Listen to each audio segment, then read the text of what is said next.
Assalamualaikum warahmatullahi wabarakatuh. Soleh-soleha kelas 5. Apa kabarnya hari ini? Insya Allah dalam keadaan sehat-sehat semua dan tentunya selalu semangat ya.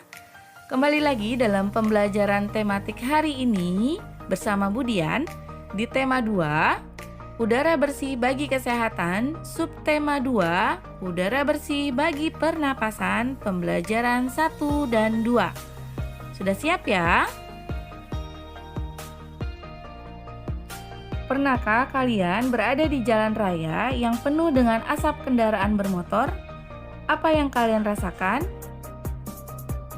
Dan pernahkah kalian berada di bawah pohon rindang?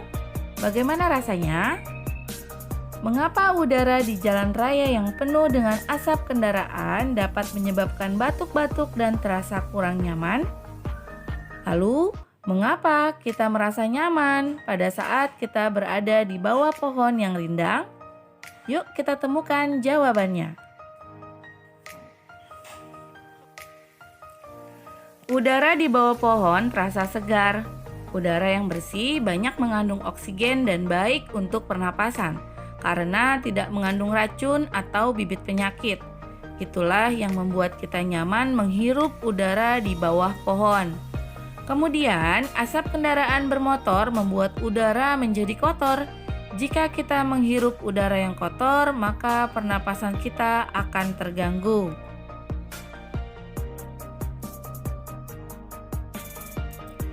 Gangguan pernapasan adalah kondisi paru-paru tidak dapat menyediakan cukup oksigen ke tubuh seseorang. Ada 3 faktor penyebab gangguan pada pernapasan. Yang pertama ada faktor fisik, yang kedua faktor penyakit, dan yang ketiga ada faktor lingkungan. Seperti apa faktor-faktor tersebut? Yuk kita bahas bersama-sama. Yang pertama ada faktor fisik, yaitu adanya kelainan pada organ pernapasan yang dapat menyebabkan gangguan pernapasan. Misalnya pada bayi yang terlahir dini atau prematur, organ pernapasannya mungkin belum sempurna sehingga memerlukan alat bantu pernapasan. Yang kedua ada faktor penyakit. Banyak penyakit yang menyebabkan gangguan pada pernapasan, misalnya influenza, asma, bronkitis, emfisema, dan kanker paru-paru. Dan faktor yang ketiga adalah faktor lingkungan. Kita bernafas untuk menghirup oksigen. Lingkungan yang kotor, asap kendaraan, asap pabrik, dan asap rokok dapat mencemari udara.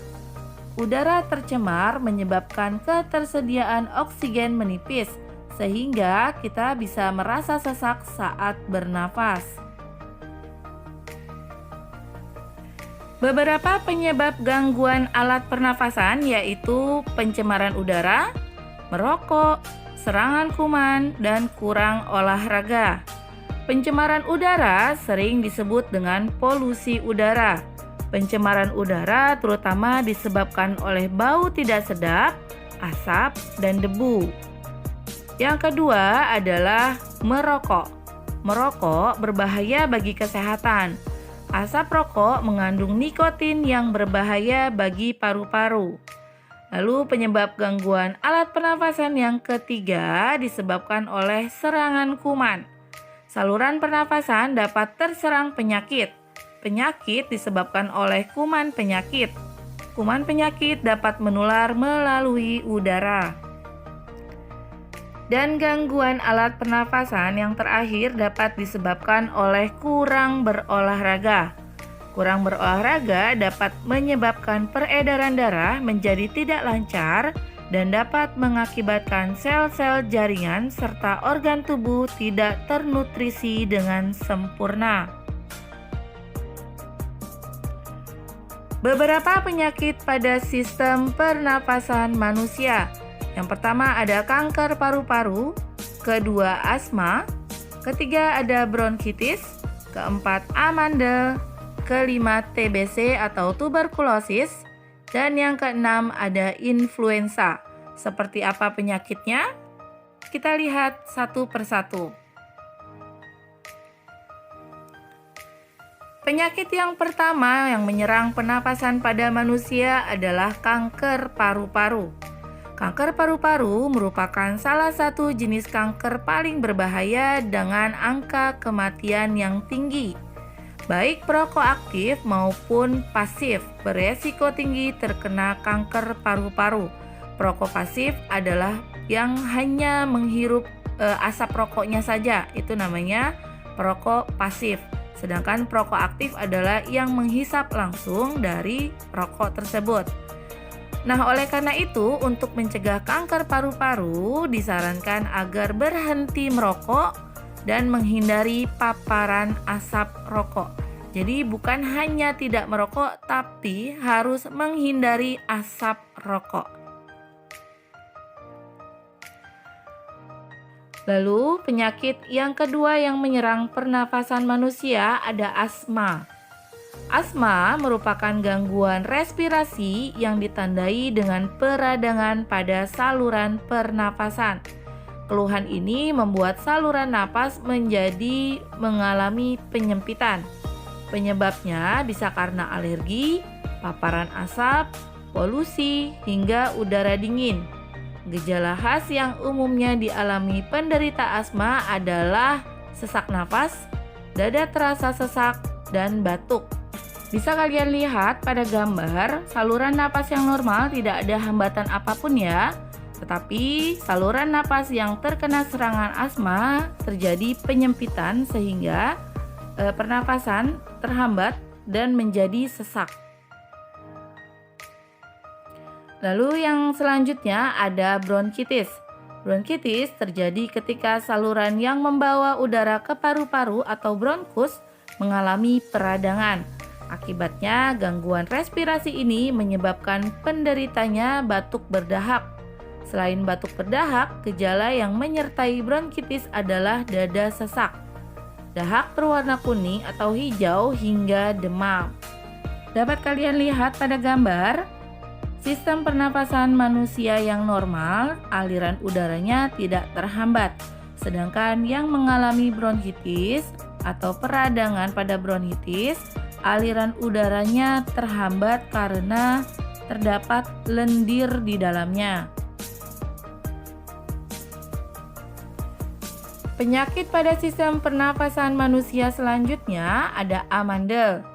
Amandel adalah pembengkakan pada tekak. Akibatnya saluran pernafasan menjadi sempit. Kalian bisa lihat letak amandel di gambar di antara uvula, lidah, dan langit-langit lunak. Jadi di kanan kirinya terjadi pembengkakan. Penyakit pada sistem pernafasan manusia selanjutnya ada influenza. Flu disebabkan oleh virus influenza yang menginfeksi hidung, tenggorokan, dan paru-paru. Virus penyebab gangguan respirasi ini dapat menyebar melalui udara, benda yang telah terkontaminasi maupun kontak fisik dengan penderita flu. Flu dapat dicegah dengan melakukan beberapa langkah pencegahan seperti mencuci tangan secara rutin, tidak menyentuh wajah, dan menjauhi keramaian.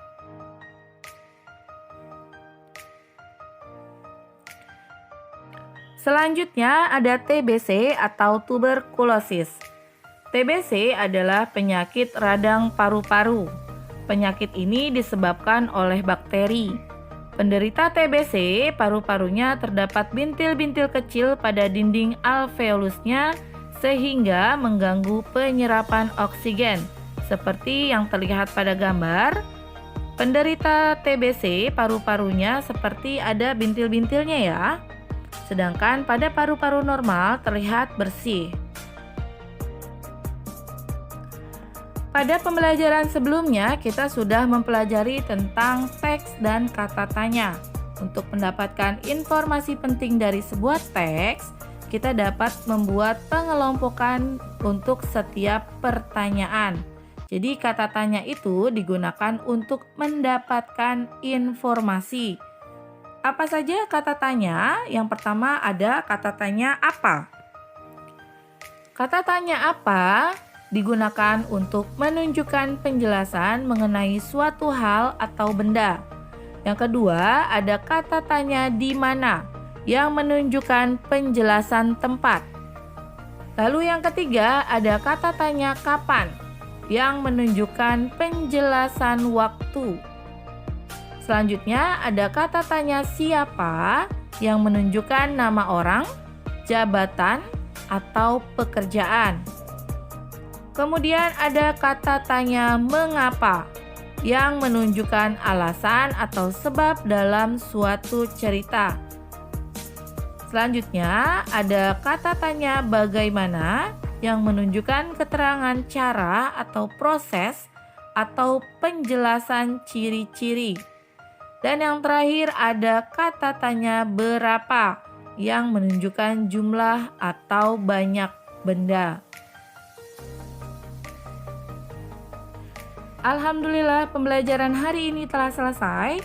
Tugas kalian ada pada buku cetak halaman 64, buku cetak halaman 66, dan buku cetak halaman 71. Untuk dapat menjawab soal-soal itu, silakan baca kembali teks di halaman sebelumnya. Oke, selamat belajar. Terima kasih. Assalamualaikum. Dadah.